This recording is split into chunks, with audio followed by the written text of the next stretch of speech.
She sold herself to a cowboy to save her family. What he did for her changed everything. The small town of Red Hollow was quiet, but not peaceful. The wind carried dust through the empty streets, and most people kept their doors closed. Life there had become hard, especially after the long, dry season. Crops had failed, animals were weak, and many families were struggling just to survive. Among them was Eliza Turner. Eliza lived in a small, worn-out house at the edge of town with her mother and two younger brothers. Her father had passed away the year before, leaving behind debts that kept growing like a shadow over their lives. Every day, Eliza worked as much as she could, cleaning, sewing, helping neighbors, but it was never enough. The landlord had already given them too many warnings. "If you don't pay soon," he had said, "you'll have to leave." That thought stayed in Eliza's mind every night. She could not let her family lose their home. She could not let her brothers go hungry. One evening, as the sun slowly disappeared behind the hills, Eliza made a decision. It was not easy.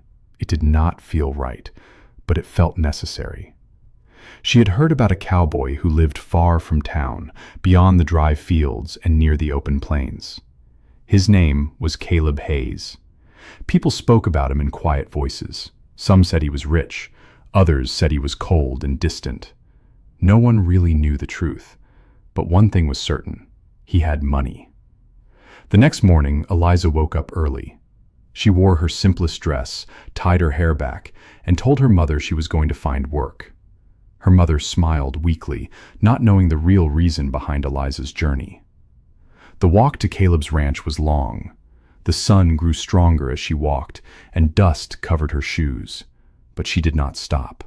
Her heart was heavy, but her steps were steady. After hours, she finally saw it, the ranch. It was larger than she expected. There were wide fields, strong wooden fences, and a big house standing in the middle.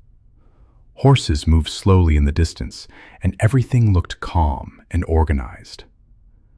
Eliza took a deep breath and walked toward the house. Before she could knock, the door opened. A tall man stood there. He wore a simple hat, his face serious, his eyes sharp but quiet. This was Caleb Hayes. For a moment, neither of them spoke. Caleb looked at her carefully. "Can I help you?" he asked in a calm, low voice. Eliza felt her throat go dry, but she forced herself to speak. "My name is Eliza Turner," she said. "I came to ask for something." Caleb did not move. He simply waited. "I need money," she continued, her voice shaking slightly. "My family, we are in debt. We might lose our home." Caleb's expression did not change. "And what do you want from me?" he asked. Eliza looked down for a second, then gathered her courage.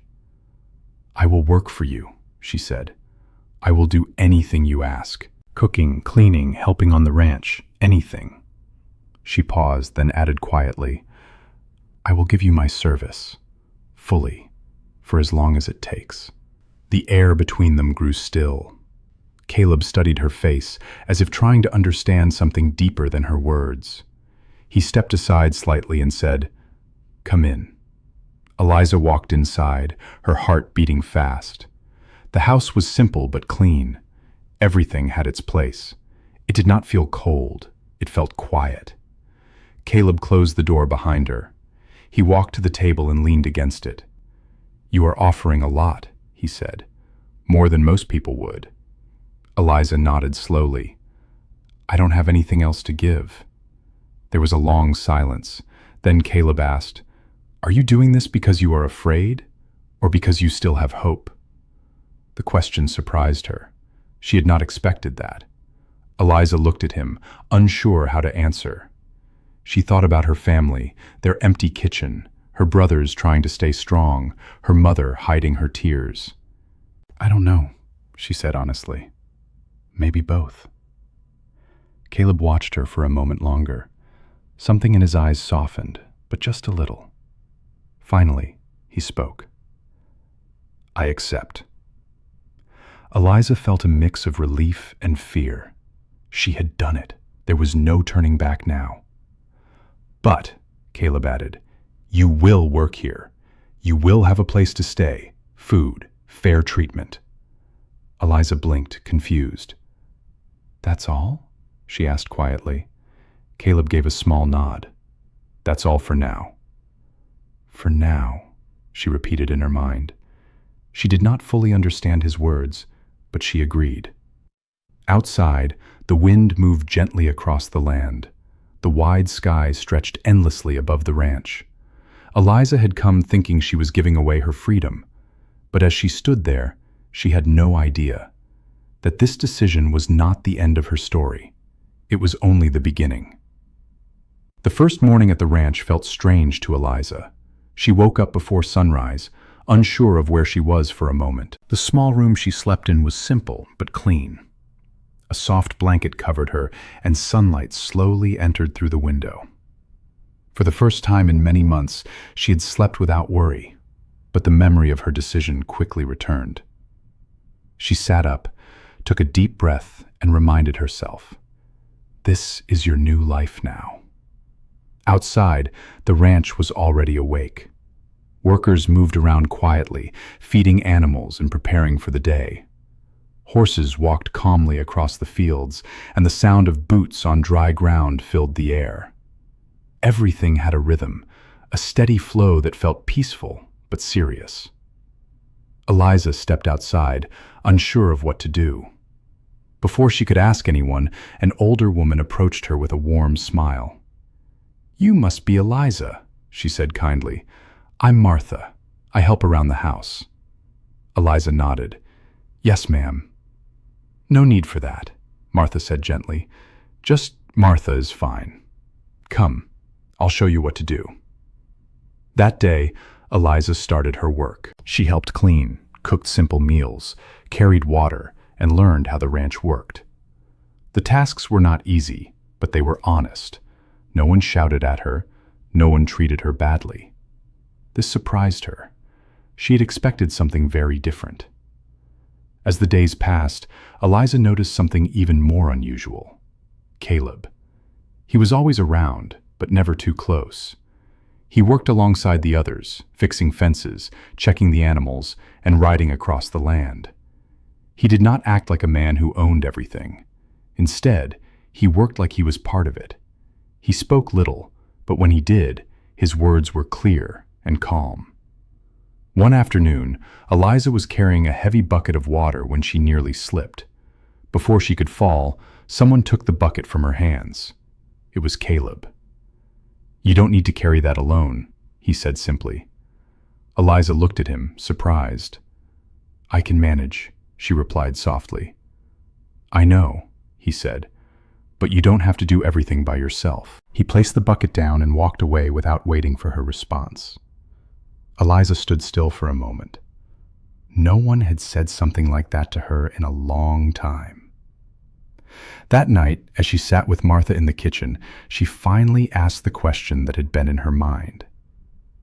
"Is he always like this?" Eliza asked. Martha smiled slightly. "Like what?" "Quiet, but kind," Eliza said carefully. Martha thought for a moment. "Mr. Hayes is not an easy man to understand," she replied, "but he has a good heart. He just doesn't show it in loud ways." Eliza nodded slowly. Days turned into weeks. Eliza began to feel stronger, not just in her body but in her heart. She worked hard, but she was treated fairly. She ate proper meals, slept peacefully, and slowly started to feel something she had almost forgotten: safety. But one thing still confused her. Caleb never mentioned the agreement. He never reminded her of what she had offered. He never gave her any order beyond simple work. He never acted like he owned her. It made no sense. One evening, as the sun painted the sky in soft orange and gold, Eliza stood near the fence, watching the horses. The air was calm and the world felt quiet. She saw Caleb in the distance, sitting on a wooden post, looking out at the land. For a moment she hesitated. Then she walked toward him. "You work a lot," she said softly as she approached. Caleb glanced at her. "So do you." Eliza gave a small smile. "I have to." Caleb looked back at the horizon. "No," he said. "You choose to." That answer stayed with her. After a short silence, Eliza gathered her courage. "Why did you accept my offer?" she asked. Caleb did not answer immediately. The wind moved gently between them. Finally, he said, "Because you were honest." Eliza frowned slightly. "That's all?" Caleb shook his head a little. "Most people hide their truth. You didn't." Eliza looked down, unsure what to say. She had come thinking she would lose everything, her freedom, her dignity, her voice. But here, things felt different, too different. As the sun slowly disappeared, Eliza realized something important. This place was not what she expected, and Caleb Hayes was not the man she thought he would be.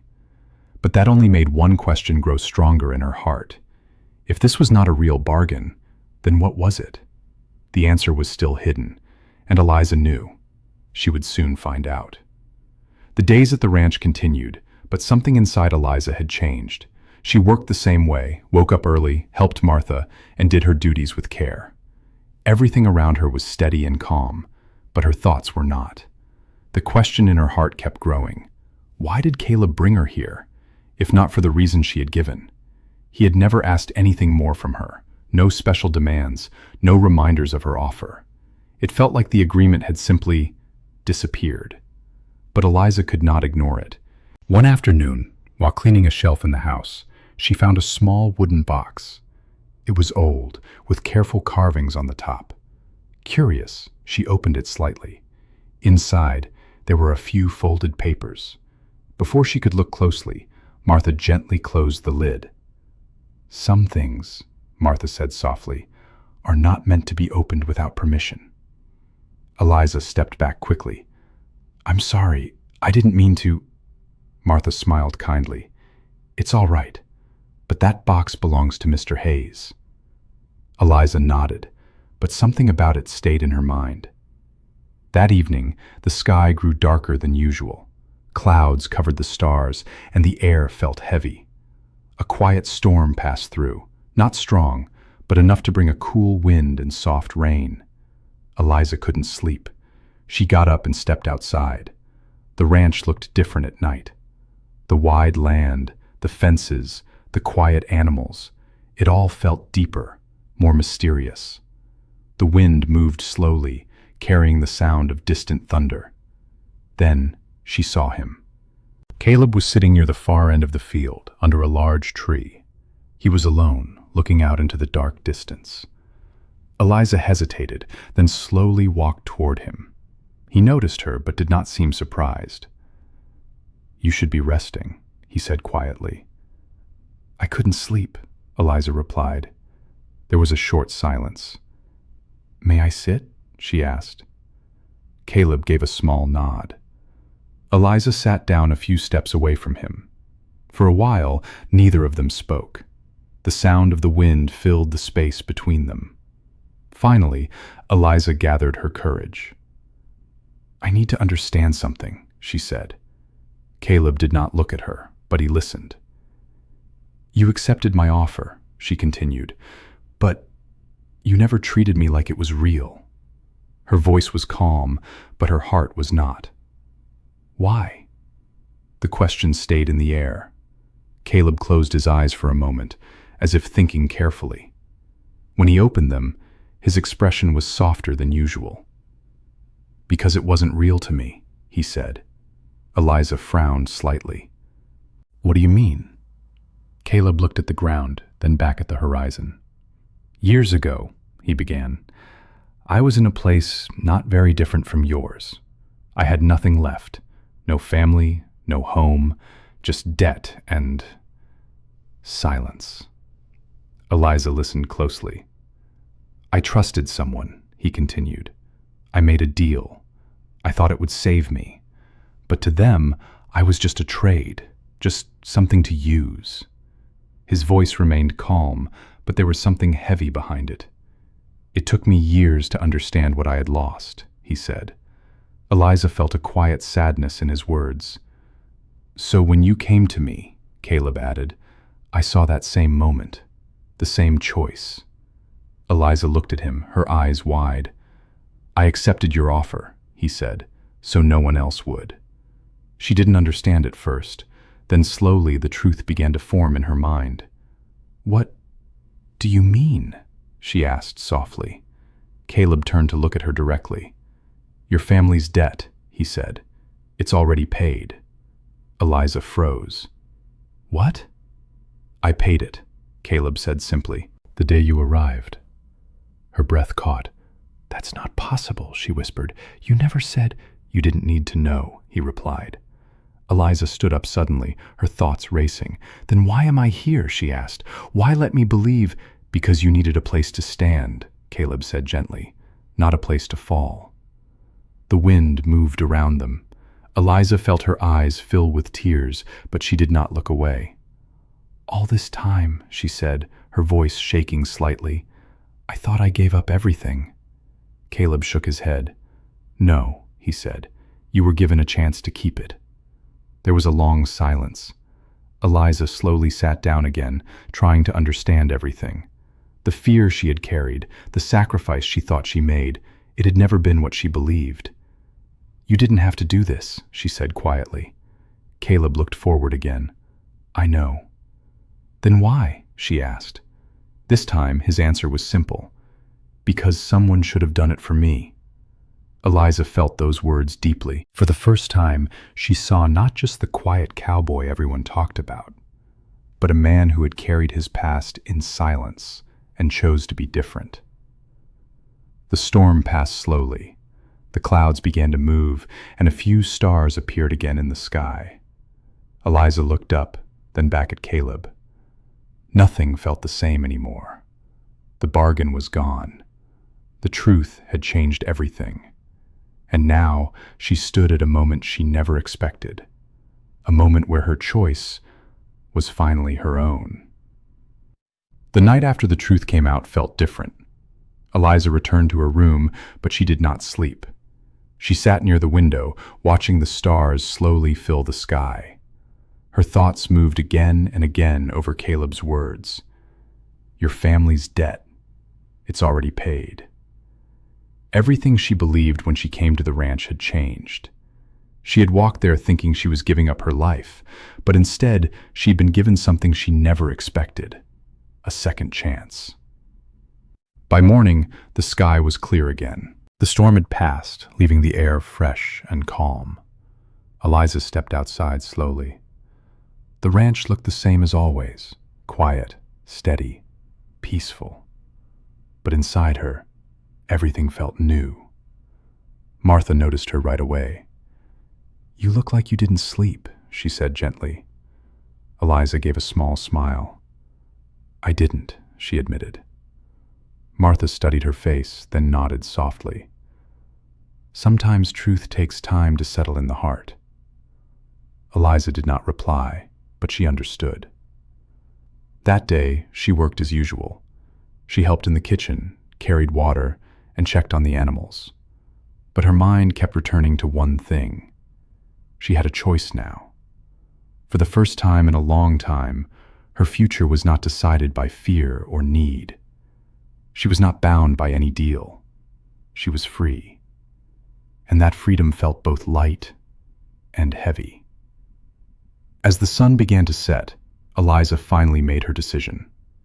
She walked across the ranch, her steps slow but certain. She found Caleb near the barn, fixing a loose wooden board. He looked up when he saw her. You should rest, he said. You've worked enough for today. Eliza shook her head. I need to talk to you. Caleb put his tools aside and stood straight. All right. For a moment, Eliza didn't know how to begin. Then she took a deep breath. You should have told me the truth, she said. Caleb nodded slightly. Maybe. I was afraid, she continued. I thought I had no control over my life anymore. Her voice was steady, but her eyes held emotion. Caleb listened quietly. "But now I know," Eliza said, "and everything feels different." There was a short silence between them. "You are free to leave," Caleb said calmly. "Your family is safe. You don't owe me anything." Eliza looked at him carefully. "That's what I came to talk about," she said. Caleb waited. "I'm not staying because I have to," she continued, "and I'm not leaving because I can." He frowned slightly, trying to understand. "I want to stay," Eliza said clearly. The words hung in the air. Caleb looked surprised, but he did not speak. "I want to stay because this place, it feels honest," she explained. "The work is real. The people are kind. And for the first time, I feel like I can build something of my own." She paused, then added softly, "Not as a deal, not as a promise, just as myself." Caleb watched her quietly. "You don't need to make that choice today," he said. "I already have," Eliza replied. The wind moved gently around them, carrying the warmth of the setting sun. Caleb gave a small nod. "Then you stay as one of us," he said. "Not because of anything from before." Eliza smiled slightly. "That's all I wanted." For the first time, there was a lightness between them. Days turned into weeks again, but now everything felt different.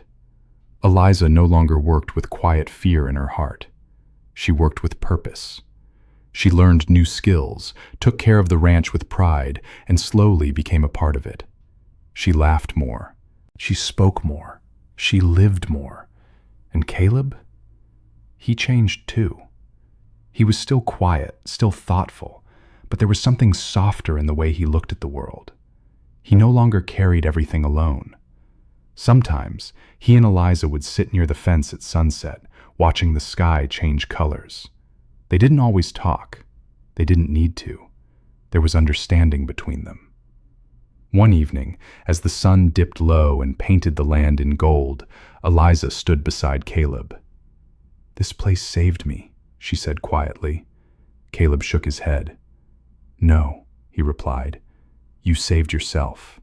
I just gave you time." Eliza looked at him, then smiled.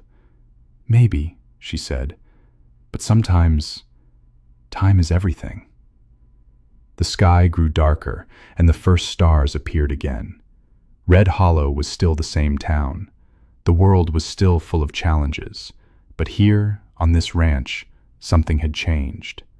A girl who once believed she had nothing left had found her strength again. A man who once trusted no one had chosen kindness instead. And between them, under the wide open sky, a quiet new beginning had taken shape. Not built on need, not built on fear, but built on choice, respect, and hope. And this time, it was real.